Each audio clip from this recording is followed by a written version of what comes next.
जिनके बाह्य कोश में 8 इलेक्ट्रॉन हैं वो स्थायी व्यवस्था मानी गई, स्टेबल कॉन्फ़िगरेशन इनका। लेकिन जिनके बाह्य कोश में 8 नहीं है उनको पता चल गया कि यदि हमारे बाह्य कोश में भी 8 हो जाए तो हम भी इनर्ट गैसेस की तरह स्थायी हो जाएंगे। इस स्थायित्व को प्राप्त करने के लिए अपने बाह्य कोश में 8 इलेक्ट्रॉन लाने के लिए तरह तरह से दूसरे एटम से जुड़ने का प्रयास किया। यानी हमारे बाह्य कोश में 8 इलेक्ट्रॉन किन किन तरीकों से हो जाएं, वो तरीके कौन कौन से हैं, उन्हीं तरीकों का नाम रखा गया केमिकल बॉन्ड्स। अब केमिकल बॉन्ड्स कौन कौन से हैं, कहने का तात्पर्य जिनके बाह्य कोश में 8 इलेक्ट्रॉन है वो तो ठीक है, और जिनके बाह्य कोश में 8 इलेक्ट्रॉन नहीं है वो 8 इलेक्ट्रॉन को पूरा करने का प्रयास करेंगे। 8 इलेक्ट्रॉन पूरा करने का प्रयास किस तरह कर सकते हैं? जैसे मान लिया आपको कह दे कोई कि आपको 8 इलेक्ट्रॉन पूरे करने हैं, तो आपने कहा कि ठीक है 8 इलेक्ट्रॉन पूरे कर लेंगे। पूरे करने के कई तरीके हो सकते हैं। पहला, आप चाहें तो किसी से कह सकते हैं या भैया ऐसा करते हैं, मेरे पास 2 इलेक्ट्रॉन है, तुम्हारे पास 2 इलेक्ट्रॉन, या मेरे पास 4 है, या मेरे पास 5 है, तुम्हारे पास इतने हैं, साझा कर लेते हैं। एक तो साझा करके बॉन्ड बना सकते हो, साझा करके 8 पूरे कर सकते हो कि दोनों को मिलाकर के 8 हो जाए, इस तरह कर सकते हो। ऐसा भी तो आप कर सकते हो, साझा नहीं करना तो दूसरे से जबरदस्ती अपनी तरफ खींच सकते हो। तो जैसे हम अपने डेली लाइफ में करते हैं कि कभी कोई चीज हमें किसी की पसंद आ गई तो हम उससे मांगते हैं, हमको दे देता है, और यदि नहीं देता है तो हम, यदि बहुत ज्यादा पसंद है तो हम उसकी चोरी भी कर लेते। क्यों? क्योंकि किसी तरह से हमें उसे क्या करना है, गेन करना है। यही चीज इनमें क्या हो, लेकिन चोरी नहीं करना है, ठीक है, मैं तो ऐसे एग्जाम्पल बता रहा हूं। तो यहां पर भी क्या है, जिन एलिमेंट्स के बाह्य कोश में 8 इलेक्ट्रॉन है, ठीक है, जिनके बाह्य कोश में 8 इलेक्ट्रॉन नहीं, वो 8 इलेक्ट्रॉन पूरा करने का प्रयास करेंगे। और किस तरह पूरा करेंगे, उनके तरीके क्या हैं, तो अब हम लिखने जा रहे हैं टाइप्स ऑफ केमिकल बॉन्ड्स, यानी केमिकल बॉन्ड के बोले प्रकार। तो केमिकल बॉन्ड के प्रकार कौन कौन से हैं? नंबर 1, सबसे पहले आपको पढ़ना है इलेक्ट्रोवैलेंट बॉन्ड।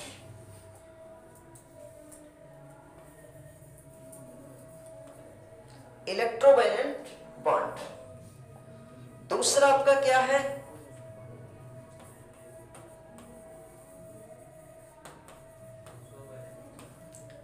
Covalent bond. और तीसरा आपका है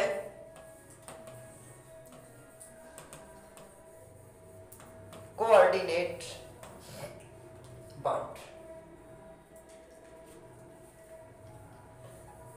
मेटेलिक बॉन्ड भी पढ़ाया जाता है, लेकिन मेटेलिक बॉन्ड में आपको पीरियोडिक टेबल के चैप्टर में समझा चुका हूं, तो मैं यहां नहीं बताऊंगा। यहां सिर्फ मैं 3 बॉन्ड बताऊंगा।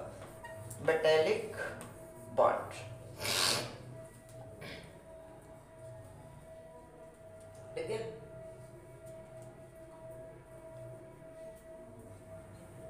सबसे पहले आपको लिखना है इलेक्ट्रोवैलेंट बॉन्ड, हेडिंग लिखना है।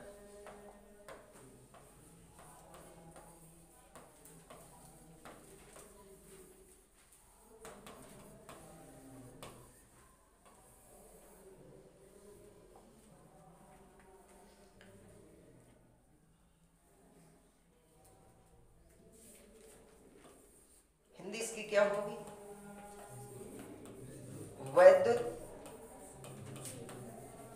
संयोजी बंध या वैद्युत संयोजक बंध, ठीक है, वैद्युत संयोजक बंध। अभी मैं इसका दूसरा नाम भी बताऊंगा, पहले हम समझ लेते, फिर इसके बाद नाम दूसरा भी समझेंगे। हो गया? इसको थोड़ा ध्यान देना। मैं सबसे पहले एक एग्जाम्पल बता देता हूं, एग्जाम्पल के बाद फिर मैं इसकी डेफिनेशन बताऊंगा। उस स्टोरी को ध्यान से सुनना है। सपोज मैं यहां लाता हूं सोडियम, क्या लाना है, सोडियम और यहां पर लाना है क्लोरीन। एक दिन सोडियम और क्लोरीन दोनों की मुलाकात हो जाती है। किसकी किसकी मुलाकात होती है?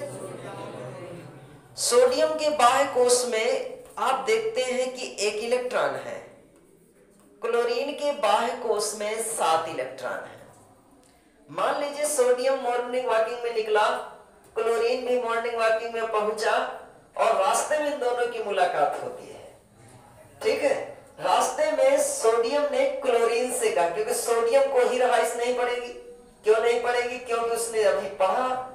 कल मान लिया उसने न्यूज़पेपर में पढ़ा या सवेरे न्यूज़पेपर में पढ़ लिया कि जिन एलिमेंट्स के बाह्य कोश में 8 इलेक्ट्रॉन है वो स्थायी माने जाएंगे, मतलब वो तर्रा में रह सकते हैं। और जिन एलिमेंट्स के बाह्य कोश में 8 इलेक्ट्रॉन नहीं है तो वो जल्दी जल्दी वो बाह्य कोश में 8 इलेक्ट्रॉन पूरा करे, हमारी शर्तों को पूरा करे, अन्यथा वो तर्रा में नहीं रह सकते। दिक्कत, हाँ मरिया बिस्तर लेकर चले जाए। दिक्कत किसको होगी? सोडियम को होगी, क्योंकि इसको समझ में आया अरे मेरे तो बाह्य कोश में 1 इलेक्ट्रॉन है, इसको सबसे ज्यादा टेंशन होगी। अब दोनों मॉर्निंग वॉकिंग में निकलते हैं। सोडियम ने क्लोरीन से कहा कि क्लोरीन भाई सुनो क्या बात है। क्लोरीन ने कहा क्या बात है? सोडियम ने कहा यदि तुम यदि एक बात सुनो तो मैं बताऊं क्या है। यार आज न्यूज़पेपर में निकला है कि जिनके बाह्य कोश में 8 इलेक्ट्रॉन है वो स्टेबल है, जिनके बाह्य कोश में 8 इलेक्ट्रॉन है वो अनस्टेबल है। तो क्लोरीन ने जल्दी जल्दी देखा है, तो क्या दिक्कत है, आज नहीं तो कल, कल नहीं तो परसों, अभी पड़े हैं बरसों, 1 इलेक्ट्रॉन की आवश्यकता है, मैं पूरा कर लूंगा। और क्लोरीन आगे चलते बना। 1 इलेक्ट्रॉन की इसको आवश्यकता है, बाह्य कोश में चल दिया। जैसे क्लोरीन चल दिया तो सोडियम फिर दौड़ा दौड़ा जाता है और फिर से क्लोरीन को चिल्लाता है, यार क्लोरीन भाई सुनो यार। कह क्या है? कह सुनो थोड़ा सा, यदि तुम दोस्ती के नाते एक बात तुमसे कहना। क्या है? बता बता। नहीं यार रहने दो, कोई बात नहीं। अरे बोलो बोलो क्या बात है? ये कि तुम यदि मुझे अपने 7 इलेक्ट्रॉन दे दो तो 7 इलेक्ट्रॉन, मैं तुम्हें 7 इलेक्ट्रॉन दे दूं। क्लोरीन ने कहा कि तुम्हें मैं 7 इलेक्ट्रॉन दे दूं। अच्छा, उसने भी दिमाग लगाया। क्लोरीन मैथ का टीचर, गणित लगा लिया। अच्छा कोई बात नहीं। और गणित में जानते हो हर बार क्या होता है? माना। गणित में हर चीज माना होता है। तो क्लोरीन ने सोडियम ने कहा अच्छा चलो चलो कोई बात नहीं, दोस्ती के नाते है ना। हाँ दोस्ती के नाते मैं तुम्हें 7 इलेक्ट्रॉन दूंगा। मान लो कि मैंने तुम्हें 7 इलेक्ट्रॉन दे दिए, क्योंकि गणित का टीचर है, माना में हर काम चलता है वहां। तो मान लो कि मैंने तुम्हें 7 इलेक्ट्रॉन दे दिए। किससे कहा? सोडियम से कहा। कहा भी कहां दिया यार? मान लो कि मैं दे दिया, दे दो, मैं तुम्हें क्या टेंशन ले रहा हूं। मान लो मैंने तुम्हें 7 इलेक्ट्रॉन दे दिए, और ये बताओ दोस्ती के नाते जब मैं तुम्हें 7 इलेक्ट्रॉन दे सकता हूं तो दोस्ती के नाते तुम मुझे 1 इलेक्ट्रॉन नहीं दे सकते। अब हवाला किसका दे दिया? दोस्ती का। नहीं दे रहा तो भी दिक्कत है। तो दोस्ती के नाते है ना, समझ रहे ना, दोस्ती के नाते फिर 1 इलेक्ट्रॉन इसको क्या करना पड़ेगा? देना पड़ेगा। इसीलिए कहावत बनी है ना, लेने के देने पड़ गए। आया था लेने, देना पड़ गया ना। इसलिए ये कहावत केमिस्ट्री से निकल करके आई, लेने के देने पड़ गए। ठीक है, तो समझो। अब यहाँ क्लोरीन और सोडियम की जो बात चल रही थी, सोडियम ने कहा कि चलो भाई मैं दोस्ती के नाते देता हूं, बात तो मैं हार गया, अब मैं तुम्हें इलेक्ट्रॉन दूंगा। क्लोरीन के बाह्य कोश में कितने इलेक्ट्रॉन है? 2, 2 4, 2 6। ये बाह्य कोश को लीव्स डॉट स्ट्रक्चर कहा जाता है। इस तरह जब प्रदर्शित करते हैं इसको लीव्स संरचना, लीव सिंबल कहा जाता है। इस संरचना में केवल बाहरी कोश के इलेक्ट्रॉन ही दिखाए जाते हैं। ये वाले इलेक्ट्रॉन नहीं दिखाना बाहरी कोश का। बाहरी कोश के कितने? 7 इलेक्ट्रॉन। ये जो मैंने यहाँ स्टार बना दिया ये इसका इलेक्ट्रॉन है। यहाँ पर क्या रख दिया? ये डॉट बना दी, इसका इलेक्ट्रॉन है। स्टार की जगह क्या लिख सकते हैं? क्रॉस भी लिख सकते हैं। ठीक है, कुछ भी लिख दीजिए, इलेक्ट्रॉन है, गुणा नहीं है। अब सोडियम कहता है कि चलो ठीक है मैं तुम्हें 1 इलेक्ट्रॉन यहां से दे रहा हूं, ये लो बेटा, दे दिया इसको। अब जब कोई एटम, ध्यान देना, पीरियोडिक टेबल में आपने सुना होगा, जब कोई एटम अपने से इलेक्ट्रॉन त्याग देता है तो उसका जोड़ा बिगड़ गया होगा ना। सोडियम ने इलेक्ट्रॉन भर दिया है, प्रोटॉन नहीं दिया है इसके अंदर, क्योंकि इलेक्ट्रॉनों की संख्या प्रोटॉनों की संख्या उदासीन अवस्था में बराबर होती है। 8 2 10 11 है, 11 इलेक्ट्रॉन है तो इसके अंदर 11 प्रोटॉन भी होंगे। 11 इलेक्ट्रॉन का आवेश माइनस है और 11 प्रोटॉन का आवेश 11 प्लस है। यदि एक इलेक्ट्रॉन यहां से चला गया तो इलेक्ट्रॉन तो बचे 10 बचे ना, प्रोटॉन कितने बचे? तो कौन सा चार्ज ज्यादा है? प्लस वाला। तो एक यूनिट पॉजिटिव चार्ज इसमें आ जाता है, क्योंकि इलेक्ट्रॉन चला गया तो प्रोटॉन का जोड़ा बिगड़ गया, प्रोटॉन अकेले बचा, तो ये प्रोटॉन का चार्ज प्लस दिखाई दे रहा है। सीएल में देखिए 2 8 10 और 7 17 हो गया ना, तो 17 यहां पर इलेक्ट्रॉन है तो 17 क्या प्रोटॉन में है, उदासीन है। लेकिन एक इलेक्ट्रॉन यहां से आगे एक्स्ट्रा, तो वो सिर्फ इलेक्ट्रॉन भर का चार्ज होगा। पहले वाले 17 तो उदासीन, एक नया आ गया तो वो आवेश आपको यहां दिखाई दिया माइनस चार्ज। ये इलेक्ट्रॉन आया, ये पहले से थे। अब इसके बाह्य कोश में देखिए कितना बन गया, 2 और 8। यहां क्या बना, 2 8। बाहरी कोश में इन्होंने किसी तरह से 8 इलेक्ट्रॉन पूरे कर लिए। 8 इलेक्ट्रॉन पूरा कर लिया तो कौन से इनर्ट गैस को फॉलो किया, कौन सी इनर्ट गैस की तरह की संरचना प्राप्त कर ली? आप देख सकते हो नियान की संरचना ऐसी होती है, 2 और 8। ये देखो है ना, 2 8 और 2 8 8 किसकी संरचना होती है? आर्गन की। तो आपका आर्गन यहां पर आ गई, यानी सीएल ने किसकी संरचना को बना लिया? आर्गन की तरह ये मजबूत हो गया और ये नियान की तरह मजबूत हो गया। यहां पर आ गया प्लस, यहां पर आ गया माइनस। इस बार प्लस और माइनस के बीच का क्या हुआ? आकर्षण हुआ।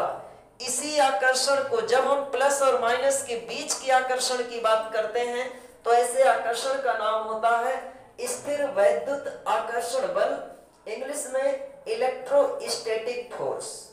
यह बॉन्ड यानी यह आकर्षण आयनों के बीच है ना, आयनों के बीच वाले बॉन्ड का नाम होता है आयनिक बॉन्ड। मैंने आपसे बताया था कि मैं दूसरे नेम को भी लिखूंगा, तो इसी को हम बोलते हैं इलेक्ट्रोवैलेंट बॉन्ड और इसी को क्या बोलते हैं? आयनिक बॉन्ड बोलते हैं, क्योंकि इसके बीच का जो अट्रैक्शन है किनके बीच है? आयनों के बीच है। आयनों के बीच का जो यहाँ अट्रैक्शन हो रहा है इसी बॉन्ड का नाम आयनिक बॉन्ड दिया गया। लिखिए, जब किसी एक परमाणु के द्वारा, परमाणु की जगह हम तत्व लिख देते हैं, एक तत्व के द्वारा इलेक्ट्रॉन क्या किए जाते हैं? लूज किए जाते हैं, यानी त्यागे जाते हैं, तथा दूसरे तत्व के द्वारा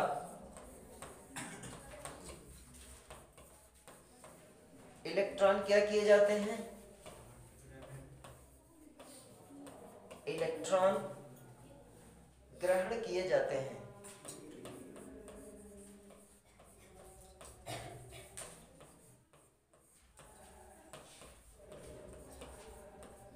ठीक है, इलेक्ट्रॉन ग्रहण किए जाते हैं। तब बनने वाले बॉन्ड को क्या कहते हैं? Electrovalent bond. इलेक्ट्रोवैलेंट बॉन्ड को और क्या कहते हैं?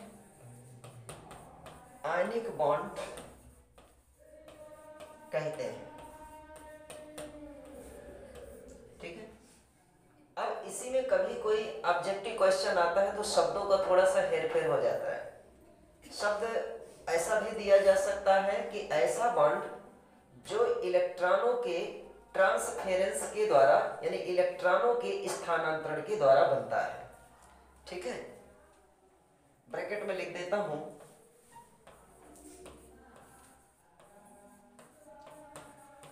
इलेक्ट्रॉनों के स्थानांतरण के द्वारा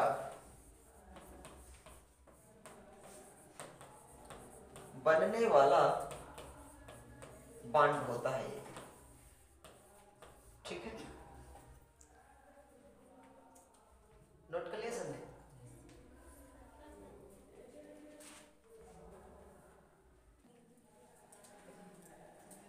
हमने देखिए अभी तक जो एग्जाम्पल लिया था, कौन सा लिया था? सोडियम क्लोराइड का। आज हम दूसरा एग्जाम्पल लेने जा रहे हैं। तो हेडिंग लिखें,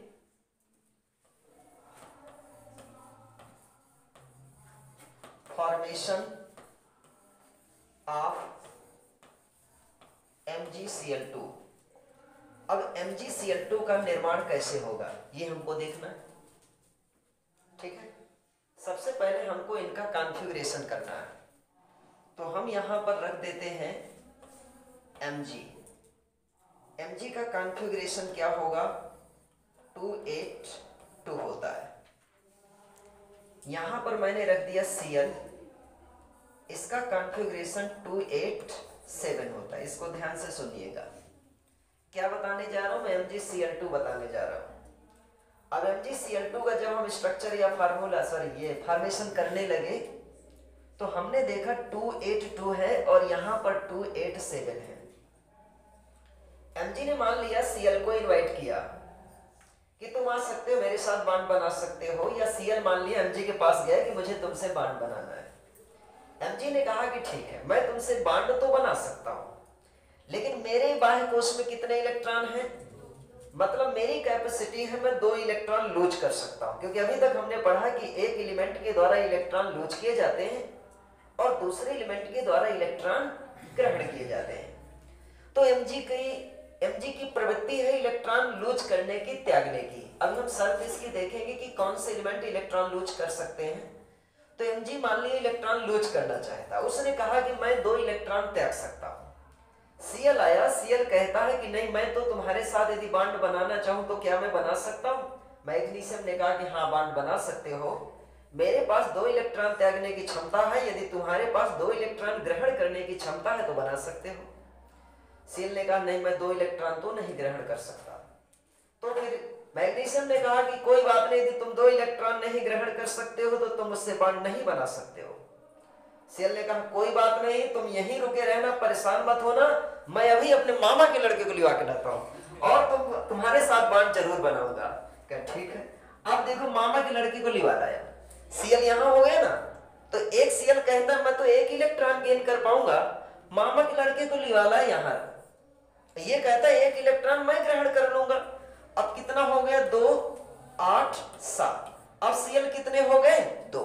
मैग्नीशियम के बाह्य कोश में 2 इलेक्ट्रॉन है। ल्यूइस डॉट स्ट्रक्चर में क्या होता है कि जो बैलेंस सेल के इलेक्ट्रॉन है सिर्फ उन्हीं को ही दर्शाया जाता है। तो यहां पर आपने 2 इलेक्ट्रॉन मैग्नीशियम के रख दिए बाह्य कोश के, इसके बाहरी कोश के इलेक्ट्रॉन यहां रखना है। 2 2 4 2 6 1 7, 2 2 4 2 6 और 1 7 हो गया। ठीक है, ये इलेक्ट्रॉन आपने रख दिया। अब हुआ क्या, जब इन दोनों ने डिसाइड कर लिया कि हाँ 1 इलेक्ट्रॉन इसको देना, 1 इलेक्ट्रॉन इसको देना है, तो मैग्नीशियम का 1 इलेक्ट्रॉन पहुंच गया इसके पास, तो मैग्नीशियम ने इलेक्ट्रॉन क्या किया? त्याग दिया। Cl ने दिए हुए इलेक्ट्रॉन को क्या कर लिया? पूर्ण रूप से ग्रहण कर लिया। ये मैग्नीशियम पहुंचा, इस इधर इलेक्ट्रॉन मैग्नीशियम का पहुंचा, Cl ने ग्रहण कर लिया और मैग्नीशियम ने त्याग दिया। इसके बाद बनने वाला स्ट्रक्चर देखिए क्या होगा। ये हमने लिख दिया मैग्नीशियम, आगे न लिखकर मैं नीचे लिख देता, ठीक है। Mg ने टोटल कितने इलेक्ट्रॉन लूज किए हैं? 2 इलेक्ट्रॉन त्यागे हैं। 1 इलेक्ट्रॉन त्यागता है तो 1 पॉजिटिव चार्ज आता है, 2 इलेक्ट्रॉन त्यागेंगे तो 2 बार पॉजिटिव चार्ज आएगा। तो हम यहाँ प्लस और प्लस लिख सकते हैं, या 2 प्लस भी लिख सकते हो एक साथ। अब आया इधर आपका Cl, तो Cl ने क्या किया है? इलेक्ट्रॉन ग्रहण किया, ये इलेक्ट्रॉन मैग्नीशियम का है, उसी तरह का हमने बना दिया ताकि ये समझ में आए कि कौन सा इलेक्ट्रॉन किसका है। तो इसको हमने एक के इलेक्ट्रॉन को क्रॉस बना दिया और एक के इलेक्ट्रॉन को डॉट बना दिया। ऐसे जो स्ट्रक्चर होता है इसको कहा जाता है ल्यूइस डॉट स्ट्रक्चर, यानी एक प्रकार के ल्यूइस सिंबल है ये। जैसे आपसे कहा जाए कि Cl- का ल्यूइस सिंबल बनाइए, तो ल्यूइस सिंबल Cl- का ये हो गया। अब इधर क्या है, दूसरा Cl आएगा, तो इसमें कितने, दो, दो चार, दो छह और एक सात, एक इलेक्ट्रॉन इसने यहां से ले लिया। तो इसने एक इलेक्ट्रॉन दूसरे का लिया था तो माइनस, Cl ने भी एक इलेक्ट्रॉन इसका लिया था तो इसमें क्या गया, माइनस आ गया। इस तरह से बनने वाला जो बॉन्ड होगा आयनिक बॉन्ड। अब आयनिक बॉन्ड कौन सा है, Mg प्लस और Cl-, इसके बीच एक बॉन्ड दिख रहा है, अट्रैक्शन। इस Mg और Cl के बीच भी एक अट्रैक्शन दिख रहा है, प्लस माइनस का अट्रैक्शन, प्लस माइनस का अट्रैक्शन। ऐसे बॉन्ड को हम क्या बोलते हैं, इलेक्ट्रोवैलेंट बॉन्ड या आयनिक बॉन्ड। ठीक है, नोट करिए। हाँ चलिए, अब देखिए ये जो Cl- आपका बना कौन सी इनर्ट गैस की तरह स्टेबल हो गया। अब इसका कॉन्फ़िगरेशन जो पहले था 287, अब इसकी जगह क्या बन गया, 288। मतलब ये आर्गन की तरह स्टेबल हो गया, आर्गन की तरह का कॉन्फ़िगरेशन प्राप्त कर लिया। मैग्नीशियम को देखेंगे तो ये आएगा 2 और 8, मतलब इसने नियान की तरह का कॉन्फ़िगरेशन प्राप्त कर लिया और नियान की तरह अपने स्टेबिलिटी को प्रदर्शित कर रहा है। Cl इसी तरह यहाँ Cl- 288 और ये भी कौन सा हो जाएगा, किसकी तरह, आर्गन की तरह। क्लियर है। अब आपके मन में एक क्वेश्चन ये आ रहा है कि सर हमको कैसे पता चलेगा कि कौन से एलिमेंट इलेक्ट्रॉन लूज करने वाले होंगे और कौन से एलिमेंट इलेक्ट्रॉन ग्रहण करने वाले होंगे, पहला क्वेश्चन। दूसरा क्वेश्चन ये है कि सर हमको कैसे पता चलेगा कि किस कंपाउंड के फार्मूला में आयनिक बॉन्ड हमको बनाना है, ये हमें कैसे पता चलेगा। तो इस बात की शर्त क्या है कि उसमें आयनिक बॉन्ड बनेगा। तो आयनिक बॉन्ड बनने की पहले हम शर्त लिख लेते हैं, लिखिए आयनिक बॉन्ड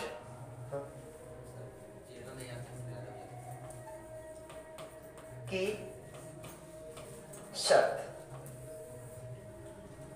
आयनिक बॉन्ड की शर्त। तो पहली शर्त क्या है ये समझना है। ये क्वेश्चन समझ गए ना कि हमको कैसे पता चलेगा कि कौन सा एटम इलेक्ट्रॉन लूज करेगा, कौन सा एटम इलेक्ट्रॉन गेन करेगा। तो जब कभी एक एटम, एक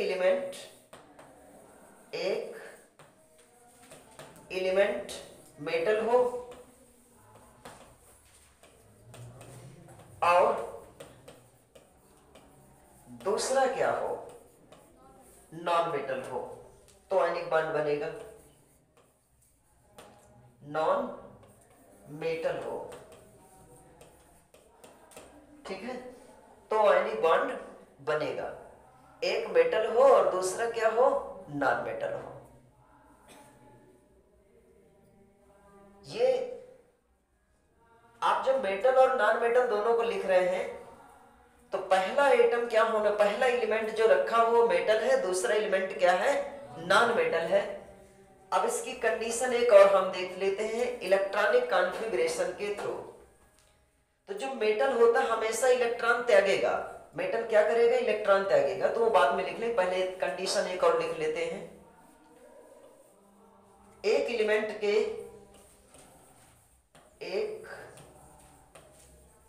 एलिमेंट के वैलेंस शेल में, वैलेंस शेल समझ रहे हैं, बाहरी कोश, वैलेंस शेल में कितने इलेक्ट्रॉन हो, 1, 2, 3, या तो 1 हो, या तो 2 हो, या तो 3 हो, तथा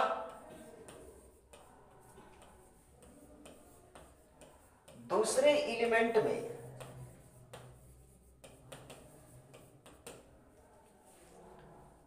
दूसरे एलिमेंट के, नोट करते जाना, वैलेंस शेल में कितने हो, 5 हो, 6 हो या 7 हो, तो क्या होगा, कौन सा बॉन्ड बनेगा, आयनिक बॉन्ड बनेगा। या हम ऐसा कह सकते हैं कि एक एलिमेंट में 1 इलेक्ट्रॉन, 2 इलेक्ट्रॉन, 3 इलेक्ट्रॉन है, तो ये इनकी अधिकता मानी जाती है। जिसके बाह्य कोश में 1, 2, 3 इलेक्ट्रॉन वो अधिकता वाले होते हैं, और जिनकी बाह्य कोश में 5, 6, 7 इलेक्ट्रॉन हैं तो ये कमी वाले माने जाते हैं। इसका अर्थ यह कि जिसके बाह्य कोश में 5 इलेक्ट्रॉन है तो ऑक्टेट तक पहुंचने के लिए इसमें 3 इलेक्ट्रॉन की कमी है। जिसके बाह्य कोश में 6 इलेक्ट्रॉन है तो ऑक्टेट तक पहुंचने के लिए इसमें 2 इलेक्ट्रॉन की कमी है, मतलब 2 इलेक्ट्रॉन गेन करना चाहेगा। जिसके बाह्य कोश में 7 इलेक्ट्रॉन है उसमें 1 इलेक्ट्रॉन की कमी है, मतलब 1 इलेक्ट्रॉन ग्रहण करना चाहेगा। तो ये आप पहली कंडीशन क्या लिखे, एक मेटल, दूसरा बोलिए नॉन मेटल। दूसरी कंडीशन क्या है कि एक एलिमेंट के बाह्य कोश में 1 अथवा 2 अथवा 3 इलेक्ट्रॉन्स हो, तो दूसरे एलिमेंट में कितना होना चाहिए, 5 हो, 6 हो, 7। इन्हीं का देखिए 3 है तो यहाँ 5 होना चाहिए, 2 है तो 6, 1 है तो 7। या कभी कभी ऐसा भी हो जाता है, जरूरी नहीं कि यहाँ पर 5 है तो इधर वाला 3 ही होगा, इधर वाला 1 भी तो हो सकता है। किसी में 6 है तो दूसरे वाले में 2, 3 में से कोई भी एक दूसरे में हो सकते हैं। टोटल लास्ट में बैलेंस शेल में 8 इलेक्ट्रॉन आने चाहिए। अभी ऐसा ही तो हुआ है, मैग्नीशियम के बाह्य कोश में 2 इलेक्ट्रॉन थे और Cl के बाह्य कोश में 7 थे, तो ऐसा तो कोई क्रम नहीं है ना कि जब यहाँ 3 होगा तब यहाँ 5 होगा, जब 2 होगा तब 6 ही होगा, ऐसा तो नहीं है ना। तो मैग्नीशियम में देखिए आपने 2 देखा था और इसमें 7, मतलब कोई भी ये हो सकते हैं और कोई भी इलेक्ट्रॉन इसमें ये हो सकते हैं। तीसरी कंडीशन एक और लिख लेते हैं, यदि दोनों एलिमेंट्स हैं, 2 एलिमेंट्स है ना, दोनों एलिमेंट के बीच इलेक्ट्रॉन निगेटिविटी का डिफरेंस 1.7 से अधिक हो, कितना हो, यदि 1.7 या 1.7 से अधिक है तो इसका मतलब है वहां पर दोनों एलिमेंट के बीच आयनिक बॉन्ड बनेगा। लिखो, यदि दोनों एलिमेंट के बीच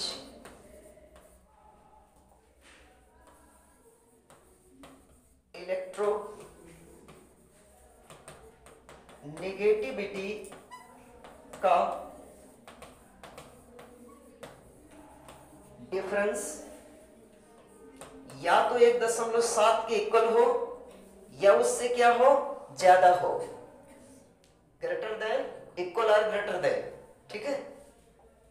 तो 1.7 से अधिक हो या 1.7 की इक्वल हो तो क्या होगा, आयनिक बॉन्ड बनेगा,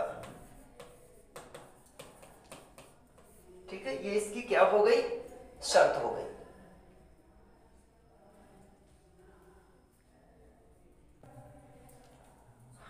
अब देखिए एक एग्जाम्पल हम और ले लेते हैं। सपोज मैं यहां रख देता हूं मैग्नीशियम और यहां ऑक्सीजन, तो NGO के बीच आपको यहां यह समझना है कि हमको कैसे पता चला कि यहां आयनिक बॉन्ड होगा। मैंने आपसे क्या बताया है, इस बात की पहचान के लिए सबसे पहले इनका कॉन्फ़िगरेशन करिए। सपोज मैं यहां मैग्नीशियम का कॉन्फ़िगरेशन करता हूं तो 2, 8 क्या गया, बाह्य कोश में कितने इलेक्ट्रॉन, तो जिसके बाह्य कोश में 1 इलेक्ट्रॉन हो, 2 इलेक्ट्रॉन हो या 3 इलेक्ट्रॉन हो, तो इसका मतलब उसकी टेंडेंसी है इलेक्ट्रॉन त्यागने की, ये इलेक्ट्रॉन त्यागेगा। दूसरा हम कौन सा ले आए, O के कॉन्फ़िगरेशन को करेंगे तो 2 और, इसमें कितने की कमी है, 2 इलेक्ट्रॉन की कमी है। या कह सकते हैं बाह्य कोश में 5 इलेक्ट्रॉन हो, 6 इलेक्ट्रॉन हो या 7 इलेक्ट्रॉन हो। यदि 5 इलेक्ट्रॉन है तो 3 की कमी मानी जाएगी, 6 इलेक्ट्रॉन है तो 2 की कमी है, तब तो 8 पहुंचेगा, और यदि 7 इलेक्ट्रॉन है तो 1 की कमी, इसके पास 2 की कमी।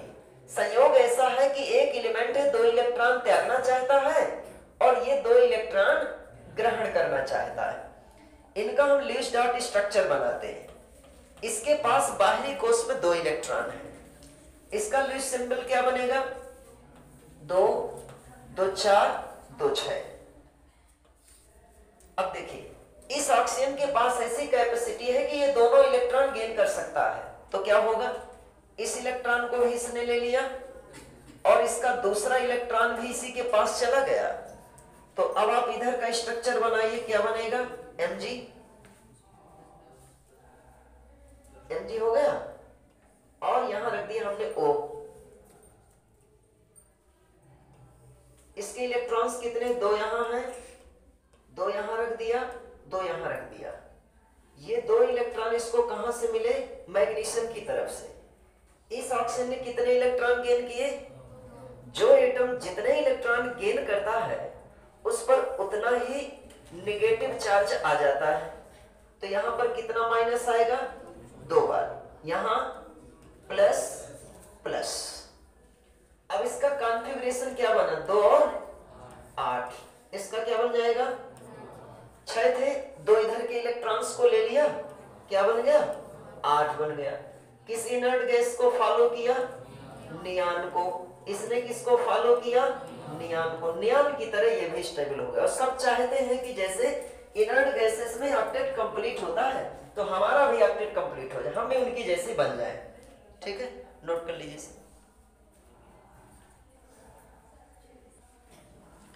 चलिए अब इसी कड़ी में एक क्वेश्चन और आता है इलेक्ट्रोवैलेंसी का। किसी एलिमेंट की इलेक्ट्रोवैलेंसी कितनी होती है, मतलब वैद्युत संयोजकता कितनी है, ये पूछा जाता है। तो लिखिए इलेक्ट्रो वैलेंसी, हिंदी में इसे क्या कहेंगे? वैद्युत संयोजकता। इलेक्ट्रोवैलेंसी वैद्युत संयोजकता। अब 2 तत्व हमने रखा, एक धनायन वाला तत्व बना था और एक ऋणायन वाला। तो जो परमाणु इलेक्ट्रॉन त्यागता है तो कितने त्यागा, ये क्वेश्चन हमने किया। जो परमाणु इलेक्ट्रॉन ग्रहण करता है उसने कितने ग्रहण किया, ये क्वेश्चन किया। तो किसी परमाणु के द्वारा त्यागे गए अथवा ग्रहण किए गए, या तो वो त्याग सकता है या तो ग्रहण कर सकता है। जितने इलेक्ट्रॉन त्यागा होगा अथवा जितने इलेक्ट्रॉन ग्रहण किया होगा उन इलेक्ट्रॉनों की संख्या का नाम वैद्युत संयोजकता होता है।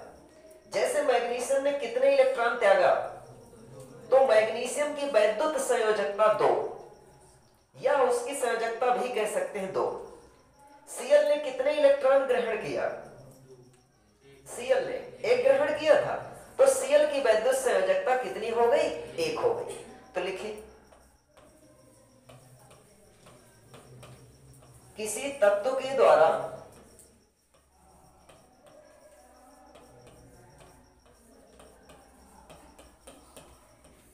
त्यागे गए अथवा ग्रहण किए गए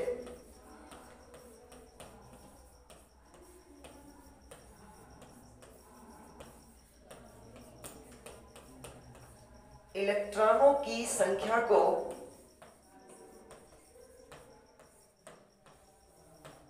क्या कहते हैं? वैद्युत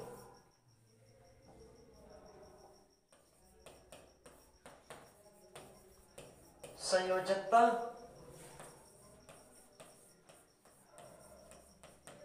कहते हैं। एक तो यह है। दूसरा, हम इसकी परिभाषा एक और बता सकते हैं। जैसे मान लिया सोडियम ने 1 इलेक्ट्रॉन त्यागा तो सोडियम पर चार्ज कितना आया था? +1 आया था ना। Cl ने 1 इलेक्ट्रॉन ग्रहण किया तो Cl पर उतना ही माइनस आ गया। तो हम आवेश के अनुसार भी बता सकते हैं। किसी आयन के ऊपर उपस्थित जितना आवेश होता है वही उस तत्व की संयोजकता होती है।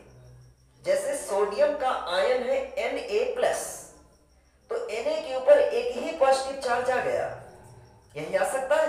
इसका मतलब 1 इलेक्ट्रॉन त्याग सकता है। तो चाहे इलेक्ट्रॉनों की संख्या को बता दें और चाहे आवेश की संख्या बता दें। ये देखिए यहां पर मैग्नीशियम ने कितने इलेक्ट्रॉन त्यागे थे? 2। तो मैंने बताया त्यागे गए इलेक्ट्रॉनों की संख्या को वैद्युत संयोजकता कहते हैं। हम ये भी तो कह सकते हैं कि इसके आयन पर जितना आवेश उपस्थित होता है, कितना आवेश उपस्थित है, तो 2 ही उसकी क्या है? वैद्युत संयोजकता। Cl ने 1 इलेक्ट्रॉन ग्रहण किया तो Cl के ऊपर आवेश कितना है? तो आप यहां आवेश के अनुसार भी बता सकते हैं। उस परमाणु पर, उसके आयन पर जितना आवेश उपस्थित होता है वही उसकी वैद्युत संयोजकता हो, ऐसा भी कह सकते हैं ना। चलिए लिखें। अथवा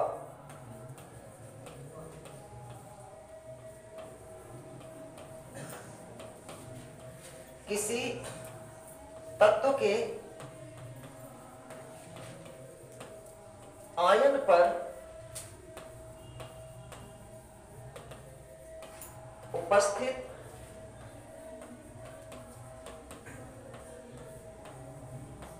आवेश को उसकी क्या कहेंगे? वैद्युत संयोजकता कहते हैं।